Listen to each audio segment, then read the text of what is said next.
That I am here as a guest and not captured.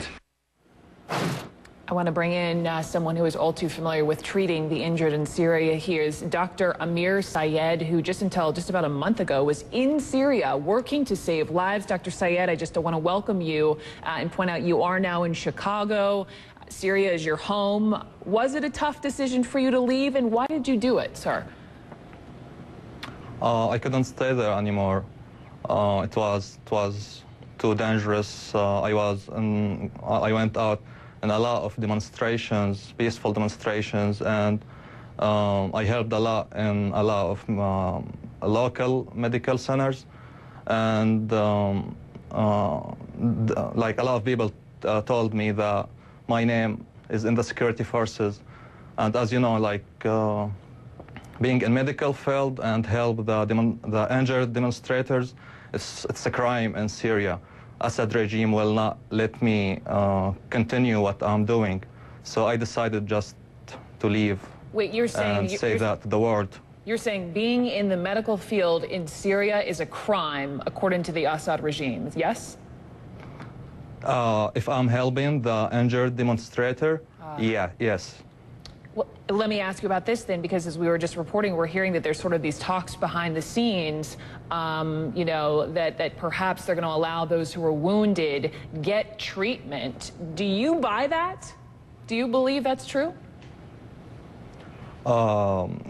Can you repeat the question about We're hearing there are reports that there are talks behind the scenes that perhaps the Assad regime will allow those who are wounded receive treatment, perhaps get help outside of where they absolutely. are. You don't, given the brutality of this regime. Absolutely not. Absolutely not. All the doctors I know, they are working in the medical field and trying to help the people under the fire, under the tank fire, the heavy weapon fire. They are all in danger. They can't move from town to town. Their names like they are treating them like criminals. They don't want the injured people to. And I was in government hospital, and anybody injured in the demonstrations, the Assad army and Assad forces come and take them to unknown destination. And I witnessed that.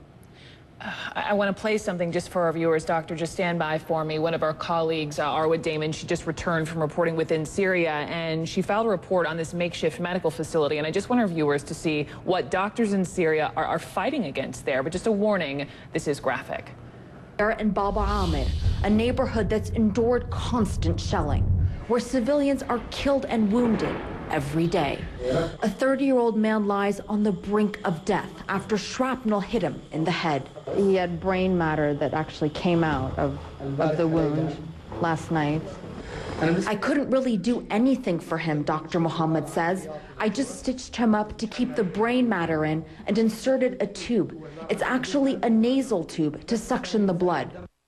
A nasal tube for this man's head. Arwa also tells us, though, that man we saw there did later die, and she spoke with another doctor, who through tears, basically told her, without this help, people will continue to die.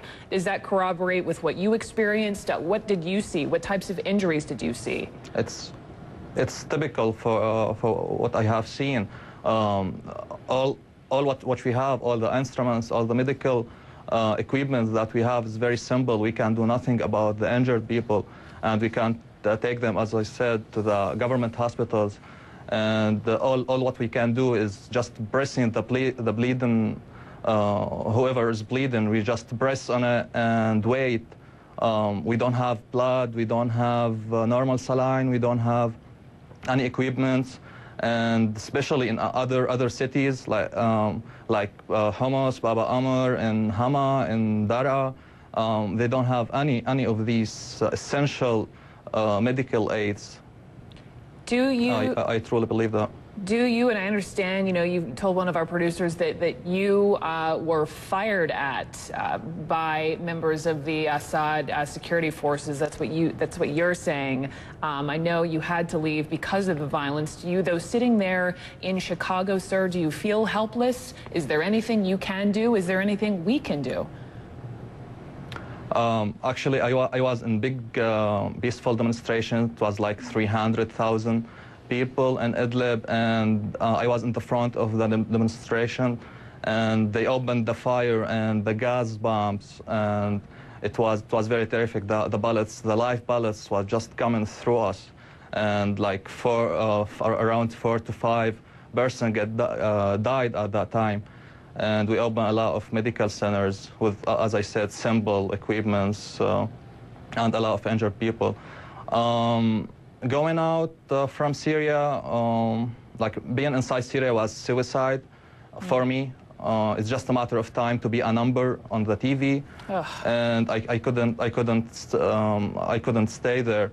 And can we do something about that? I guess I want everybody to know what's happening in Syria. In this world, we can't just watch and feel bad for a few minutes.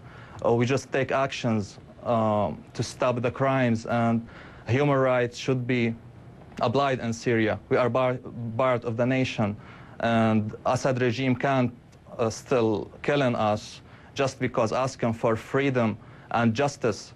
This is all what people want, and they are only holding the roses and their kids just to show how peaceful they are and how civilized they are. Can we do something about that? Sure, we can. We can take actions. Like a lot of the army, they want to get rid of this regime, but they can't because they have the airplanes, they have everything. They can't let the soldiers just go out and not shooting the demonstrators. Sure. So I hope the big countries and all the civilian world can help and take action to stop killing in Syria and deliver the humanitarian aids to the people help, there, to the poor people. Right, that's precisely what Arwa and Ivan, two of our correspondents within the country, have said. So many Syrians say to them, why aren't people helping? Dr. Amer Sayed, thank you so much for your first-hand account there, now safely in Chicago. Thank you so much. Now a 9-year-old girl